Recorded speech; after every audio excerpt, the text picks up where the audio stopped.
Good morning, everybody. Thought we'd go through a little setup of what we need to do for this project as we move along. Um, Background. What this is a racket fixing store. He's using 2 or 3 different applications to try to keep up, including Excel, and it's overwhelming him. So he's getting, having troubles keeping up and needing more time to actually do racket repair than keeping up with the different levels of software support. So we're going to kind of go over what he wants done and some of the things that usually happens. If you've been in programming for any length of time, at least through the 90s through today, we know that 90% of programming nowadays is a design-on-the-fly type system. So the more experience you have in developing different systems, the easier it is to accomplish what we're looking for. wxPerts, between Pete and myself, we probably got close to 65 years experience in different languages, different databases, as well as different program styles and processes that we've done, from insurance all the way to medical to, business systems as well. So this is going to be like a 2,000-foot overview of what he wants done, and then we'll get into details of, what we're going to store. And once I got all that done, I'm going to be generating him out the information, so that way I can look at him and send it to him and say, hey, is this everything we need to track? Is this everything that we need to do? So that way I kind of get at least a little bit closer to the end result before I get started. The one thing that I do like about WinDev and WebDev and mobile is that changing things and modifying them based upon customers' desires is relatively easy, especially the way we do it.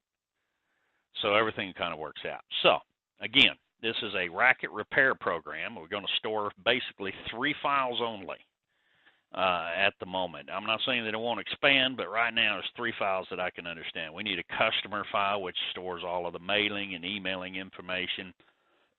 Things like that is what we've got. Repair units, that's basically the rackets. And there's a bunch of information that he needs to store on the rackets that he gave me via his Excel spreadsheet, so I've created a database to match that Excel spreadsheet from there. And then steps history. And what that is that each one of the rackets go through a process. Inbound, receiving, fixing this, that, and the other, and it goes through, and he uses Trello to do this. Trello is a program online that helps you manage processes. This is Trello here. In fact, this is his Trello. And you can see he's got inbound, what's coming in, he's got what's on hold, he's got received prep work, and he moves the things, alignment, paint removal, things like this, and what he's doing is he moves things to each section as he completes them. What he wants to do is still integrate in the Trello. So we will be building a class to access the Trello API. We've already done this for wxPerts Teamwork. Teamwork is another tool out there that helps you keep up with tasks that need to be done. It's how we do businesses based upon it. And it's a very neat little tool. So this one here I've used also. It is not very difficult. It's a fairly easy thing to do, but this is something he can put up on a big screen up there and know what he's got to do in the next 24 hours. The next, what's the next step for each thing that he sees in front of him. The other thing that he's missing is being able to track that particular piece of equipment through this process. So once we receive it, we're going to put a little barcode on there and give him at least 2 barcodes, maybe even 3. We're going to have to check to see how many he wants, or maybe we may make it user dynamic and allow him to put how many labels he wants, because you never know, he may get a piece of equipment that is in 4 different pieces. So that way he can fix the barcode on that as he goes through, and then from each section he can barcode it. It'll bring up what he needs to do on that, and he can move forward with it. Finally, when he's done with it, you know, he wants to be able to insert the record into QuickBooks Online for invoicing, and create a postal service through XPS. We got to look at XPS. That's one thing I haven't done before, so that one there may be interesting to get through, which is a interface to the U.S. Postal Service, and we'll see what happens. I have not looked into that yet, so I'm leaving that kind of towards the end to try to figure out whether or not we can do that. So what happens is the customer, we're going to store that information, and then the steps history is going to store the storage of data for each record for how much time was accomplished between the previous and the current one, and I'll show you how that works, where you can tell and start getting average times of processing. And the idea of the average times of processing gives him a chance to say how much workload can he handle before needing another person to assist. Okay, that's the idea behind that. So the flow is the customer enters data online to ship the stick to him. We create a record for that. We create the Trello card as inbound as it moves through the process, and we want to email back the individual an RMA, which has the same barcode on there that he should put into the package to send him. He's also looking to actually send them an envelope with the return stick envelope in it and the RMA, so that way what happens is that the guy gets a package in the mail, and he can put his stick in there, he can put all his information in there and send it back to him, and it's exactly what he wants to be. Okay? As it moves through the process, we're going to be putting an email in there because he wants to send an email to the customer on each section of the processes he wants to do. So that email, we're going to create an email template which allows him to put in certain information based upon the type of email it is and store this. Okay? And I'll show you how we're going to do that. That's going to be an extra table, but we need to kind of look at that first, and then we'll create the table a little bit later. And the only reason I really want to do it later, because I could put it in right away, is that it is a good way to, you know, have that customer tell you, oh, by the way, you know, halfway through the project, and show you how easy it is to get that change in there, process that change, work it through, and get it on the system as quickly as possible, so it won't be that hard that way. And then finally, once we've done it, it's completed, the last email that he receives says your project has been completed.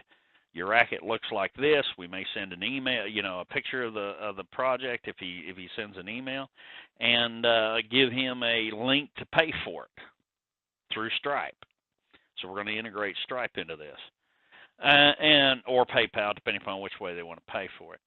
Once that's done, we create the XPS postal service, if we can, and send it back to him.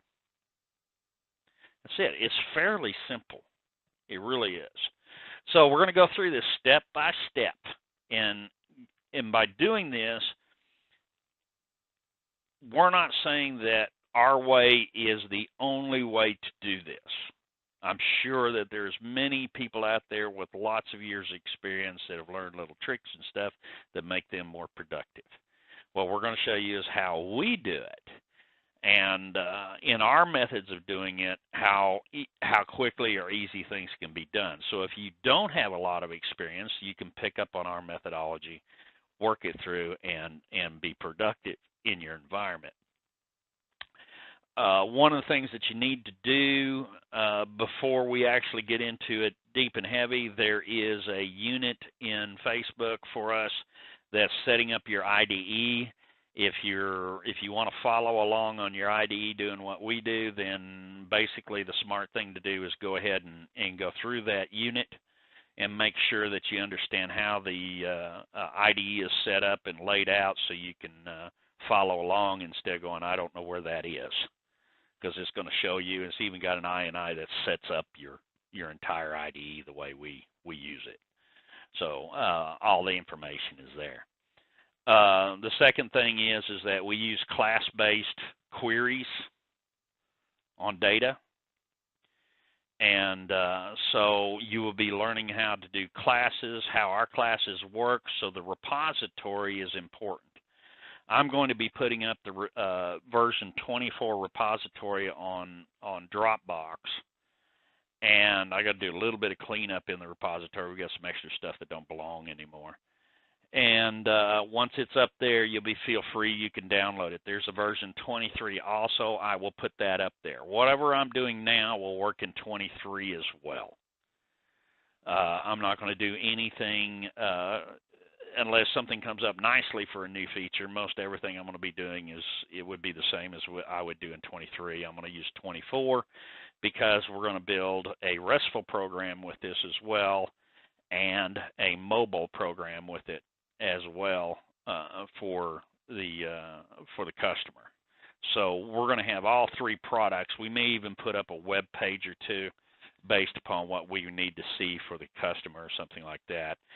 We're definitely going to put up a web page for them to pay, because Stripe goes through us, but it shows, it actually takes the credit card information from Stripe. So probably that'll be Pete's job to do.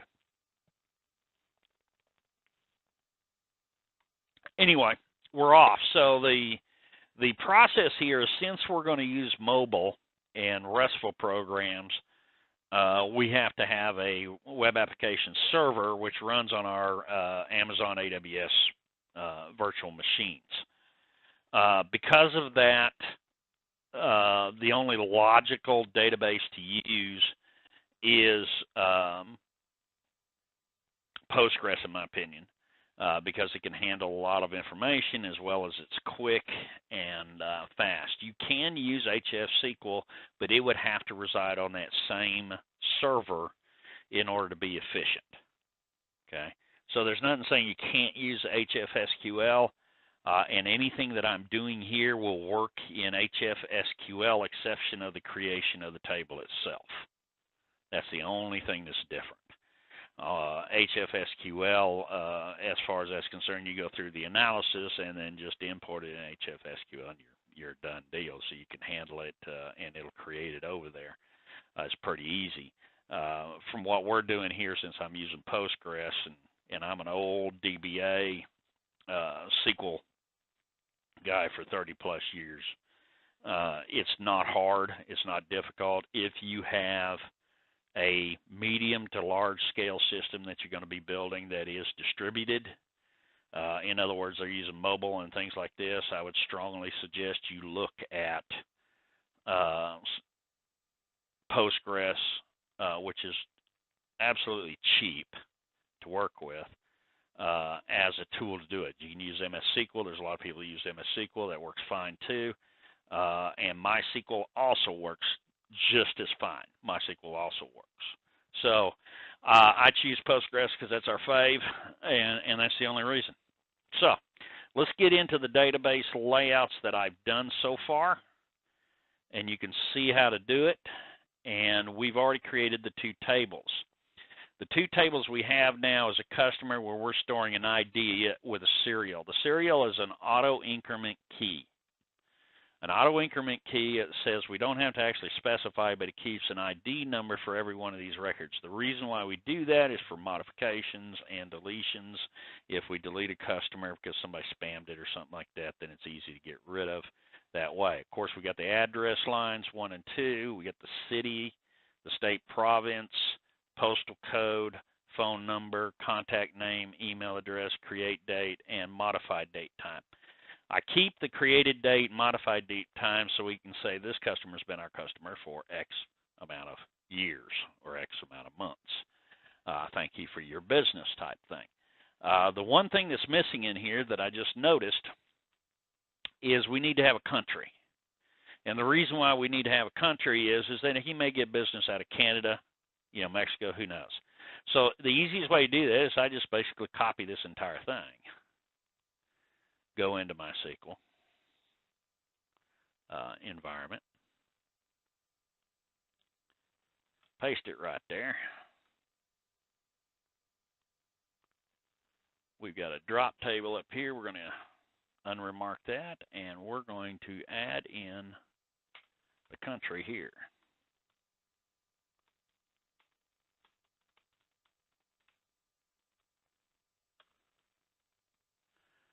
And put a comma.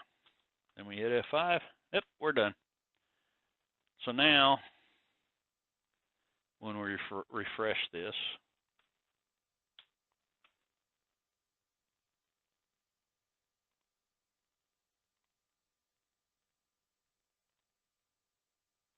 why didn't you?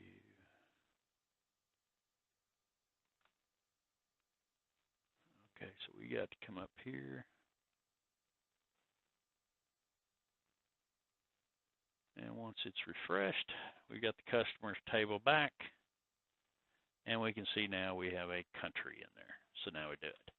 One of the things you can see that everything is in lowercase. With Postgres, it's case sensitive. MySQL's the same way. So keep everything in lowercase. That way, WinDev, WebDev will work with it nicely and easily without any major problems whatsoever. Okay. The other thing is that you notice also that I kind of keep the names very readable. Since I'm going to be sending this to the customer and saying, am I keeping everything, I want him to be able to read it and say, oh, I got an address and an address to and a city, state, pos, country. Okay, yeah, this is all I need to store. The repair units has got more columns to it, but it's got things that I got directly off of his Excel. So we've got everything here that we need. You notice I got a created date time and I got a modified date time. So basically I've got the same thing. When I create it, I've got it there and we have the status. When the status changes, I'll be changing the modified date time and putting into the history record this exact setup. So that way I know at that point what was the original start created date time and the latest modified time, the previous modified date time and the current date time, and I can calculate how much time it took to go between statuses that way. So let's do that because we'll need to do that. So again, I'm just going to copy everything out of here. And I'm going to do Control A and V. Everything stays the same except for previous modified date time, timestamp. That there says, okay, so now I've got the previous one or the old version, and we're going to put repair units history. We've got to take that same thing and put it here and everywhere it needs. Don't worry about putting capitals in this unless it's got double quotes on it. It'll go to lowercase anyway. It's just easier to read as I develop. So now, by doing this, I've got a repair history that stores everything of what it looked like based upon the previous record to current, and the only thing I modify is what the previous modified date time is. I get that from the previous record, and we're off and running. I'll show you how that works. It's really pretty easy. Once I'm done with that, I'm just going to check, make sure I'm not going to hurt myself. We are off and running, and the other thing that I need to add in here is repair units ID.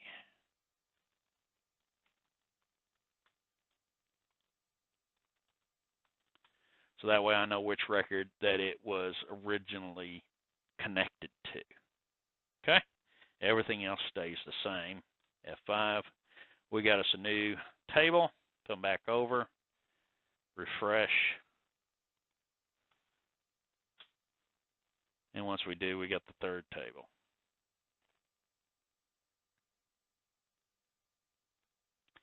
If you don't know Postgres, you know MS SQL or something like that, you're going to be, it's going to be fairly similar. If you need any assistance in this area, feel free to holler at Peter. We're both fairly well versed in Postgres doing this. Okay, so we got the 3 tables I want. The next step is obviously we want to start getting them in an analysis and start working with our project. This is where things kind of get set up. There's a few things that we need to have, and we're going to go through that in the next section. Right now we have gone through creating this. We can bring up, but there's a few things we want to pull down, and I need to. Okay, so let's resume by looking at the repository that's in version 24 and kind of going over a few things.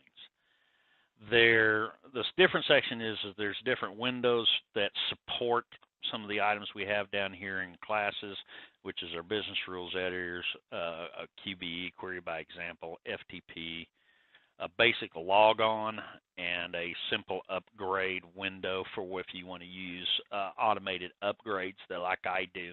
And I will be using that simple upgrade for sure. But let's go over the classes, which is the main thing. There's a list in here, and I've got a specific menu or folder in here saying use in all applications. These classes here we use in every application that we create to start with. So by putting it in here, I can say, okay, I got to add all those to my class as we go through it. Not a problem. We have other ones like the upgrade class that do this, teamwork. Like I said, we've created an API to teamwork for it. We've got Stripe for subscriptions and everything. That's for editing or actually using Stripe for your credit card processing. We have a security class if you need security. Replication is in process. Actually, what I'm going to do is get rid of that one because I got a lot to do with it, and I don't think that we need it. Query by example there, Post-it notes. I call it Post-it notes, but what it is a little class that utilizes that note that WinDev came out with in version 21 or 22. I can't remember. Yeah. And I wrote a little class in order to actually get the information from the database instead and post it up on screens based upon what you want to do, and that's what that's for. Help, Nexmo is SMS messaging. You got to work with Nexmo system to do that, so that's there. License class, Google Drive is a class to access Google Drive information. FTP handles all the FTP information that I deal with. Dropbox is a class to interface with Dropbox. We got a debug in there, business rules. Balloon tip is the other one that we use. I actually use that all the time, so I'm going to put that back down here. So we use balloon tip, and then we've got some audit trail classes, which allows you to automatically trap the previous version of the record and save it in JSON. So what we do there is when we use that, and we may implement that just to show you how it works, but when we get the record and we're ready to update it, before we update it, we call the audit trail class, and we have an audit trail table that is basically 3 or 4 fields, which is an ID, a date timestamp, and a JSON memo field. And with version 24, since we got a JSON field itself, this ought to be interesting to try. This would allow it to basically serialize the record into JSON and then store it in the table. And you say, well, why don't we just make it match the fields across the board? Well, again, we go back to the design on the fly system. Because it's a design on the fly on a lot of situations, the fact of you actually trying to keep those in sync with each other can get very difficult. Plus, one of the fields that we usually use in the audit trail is what table it is. So I can put 4 or 5 different tables or database files, HFSQL or whatever they may be, into that same table there, and all I have to do is filter by table name or file name, and I can get all of the records from there, okay? And I don't have to have 5 different tables matching my primary table to store the history. I just do that, and then you deserialize it and show it on the screen. So that's how you can get, and this is the cool part, you can set this thing up and actually get a Control-Z for the entire record. And you think, Control-Z, yes, Control-Z. In other words, on the form, I can bring it up and say, previous version. Click the previous version, and it'll show what it looked like prior to this change and prior to that change until it gets to the first record. If you hit the save button, guess what? That becomes your new record. It's a pretty neat way to do things, especially if people say, oh, I made a mistake and I changed his name wrong. I need to go back and change it all back again, but I forgot. Just go up there and hit the previous version, and it'll show you. Pretty neat.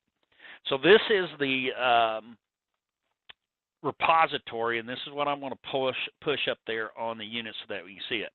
Some of the other things that we build in here that you need to have a viewpoint on is the control templates. Control templates are programs or little issues that we use, like I'll show you one, the add, change, and delete template. We got the save, cancel template as well. These are pre-coded, pre-set up controls. So let's kind of go through one of these pretty easy here.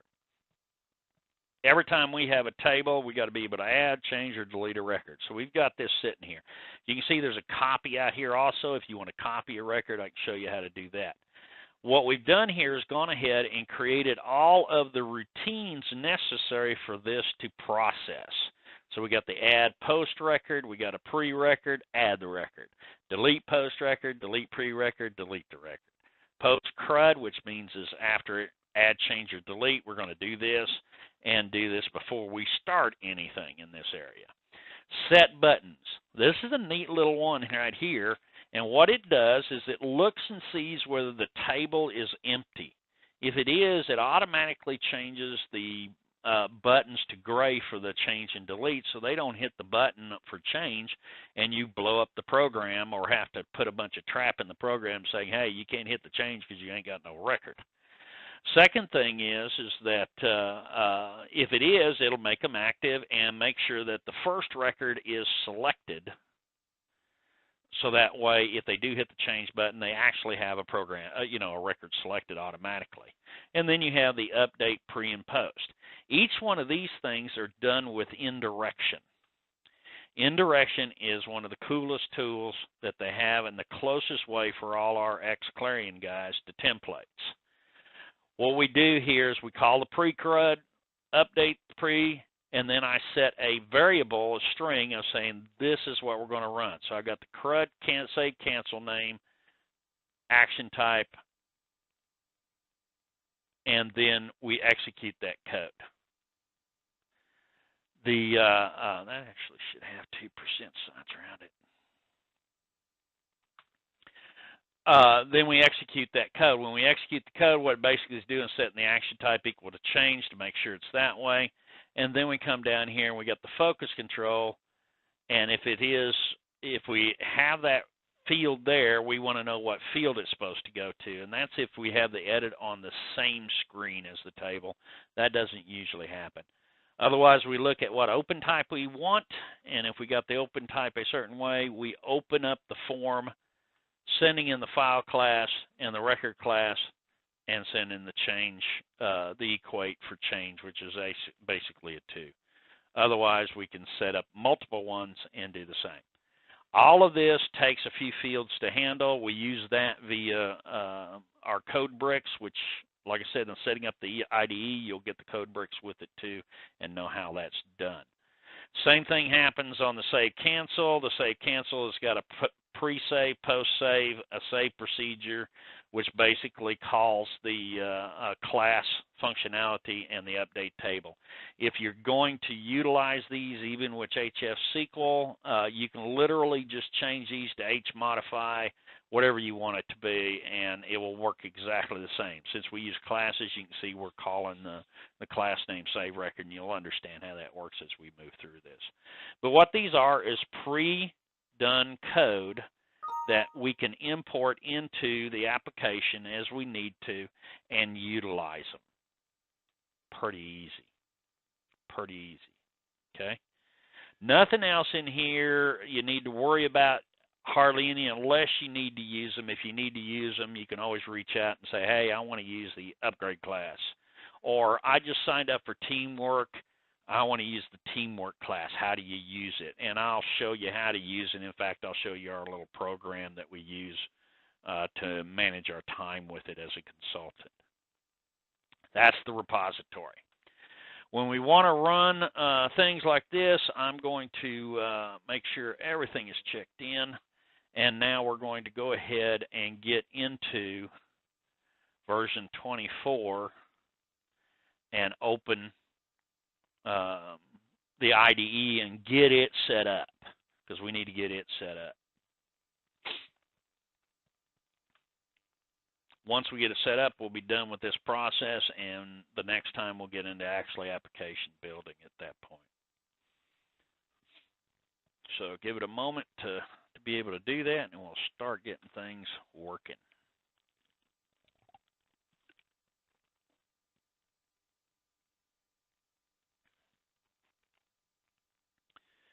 This is the new interface, which we kind of went over some of the features and stuff. I kind of like this because it's got some different things up there. I kind of look it over first time, make sure there's any issues. There's nothing I want to read. So we're going to open a project because I already created it once. And Racket Tracker is the one I want, so I want to make that up here with the rest of them. Open up the project. Now, there's nothing in the project here except for the analysis. If you created projects, then you've gone this far. You've done everything that I've done here. I haven't done anything more. If you've never created a project, then I would go through the Express project creation video we already have. That way you can get to this point without having any problems, and then you can go from there. The thing that we want to do here is like I said, we want to get things set up. So what we go back to is our project tree, and you can see we got a project tree here, and we got a configurations for 32-bit, and we got a 32-bit Windows executable. What I do is I change that description, okay? And it's for no other reason is that I want to keep it separate from creating the other descriptions, and from there. So this is going to be Racket Tracker EXE, okay? And I don't really need the EXE. Okay, and it's a Windows application, so everything's fine there. No actions we need to do. We're all right. If you use telemetry, you can put the telemetry in here. We'll probably do that later because I do use it. And we save that and let it do a full compile, which is nothing to it. If you need to put other configurations in, you certainly can. Here's the deal with configurations. Since version 24 allows you to do web dev, WinDev, mobile, iOS all together, what you can do is use the same application, create multiple configurations, one for each thing that you need, and it will take the common items that you want in each application and create what you're looking for and leave the rest alone. It's pretty cool. We've been using it for quite some time on multiple configurations. So what do we need to do? Well, we've got a few things that we don't have. I don't have any of the control templates that we looked at on the SCM. I don't have any classes in here, things like this. So right at the moment, this is not even in the SCM yet. I strongly suggest that you create an SCM, have an SCM. If you don't have an SCM and want one, contact us. We can get you one. $10 a month, you can have an SCM until you get your own server. If you have your own server, put it on there. Do the SCM. So I'm going to add this to our SCM, which is wxPerts, and go from there. Let's see here. Actually, I want to put that on mine because I got the other. I don't have version 24 up there. I'll be moving it. And put it in my WinDev projects. and add everything to it, and let that process continue. The other new thing that they have here, and I'll actually create a whole new video for that, is they gave us the ability to share SCMs with other people.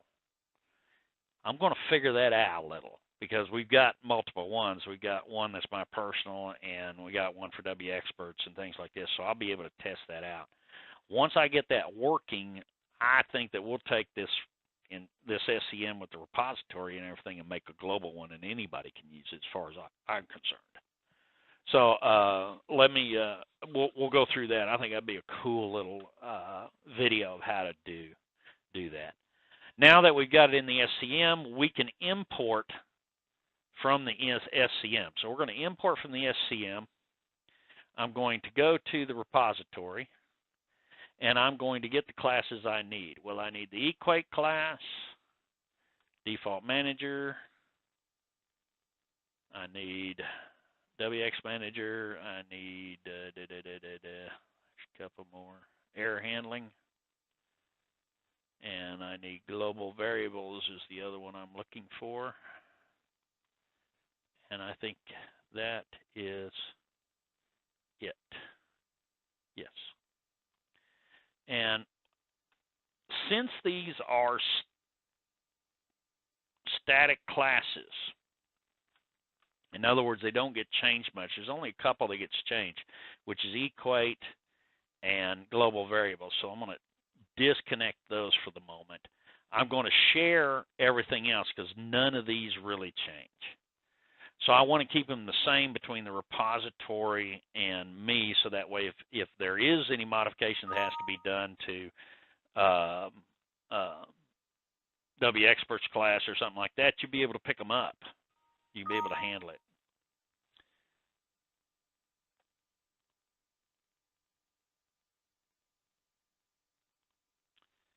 Okay, now once I've got all this in here,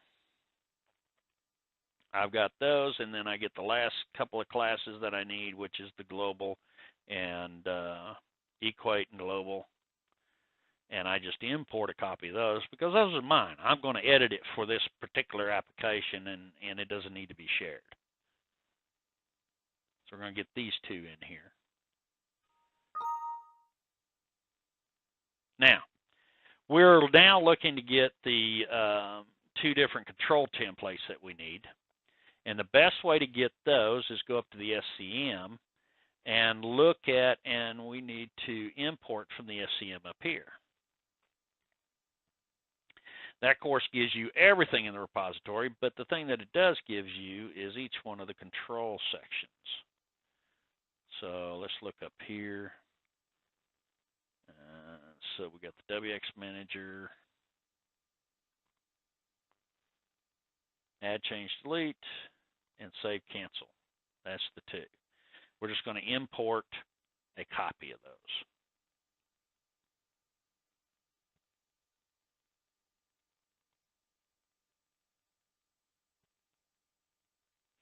Okay, so now I've got my Add, Change, Delete, the two major ones. I've got my base classes that we have. Everything else is there. The code bricks, if you run that init and go through it, you'll see that you got all the code bricks here. Everything is settled out. You're ready to go. So I can show you how the code bricks works as well. This kind of sets us up our basis. We're ready to start putting code in, creating screens, doing all the things that we're looking to do, the interfaces and stuff like that, and working with it. Again, the next time we get together, we're going to set up the kind of the beginning processes of this with records, tables, forms, stuff like that, and then we'll get into the class development of working with Trello and processing stuff through. I'm going to generate out. One last thing before we go. Let's go ahead and get in the Racket Tracker, and let's import those tables so we can have them.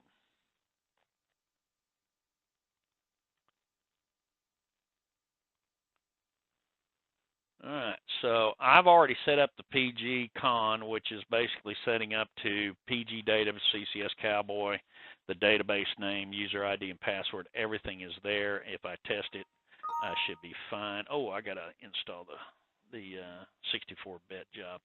So I got a little bit to do there, so I'm not going to be able to import them at all. So 24, I haven't set up the 64-bit Postgres yet. So I need to set that up before we continue. So when we get back together, I'll have that done. I'll set up, in fact, I'll tell you what, I'll wait till then just to make sure that we know how to set it up.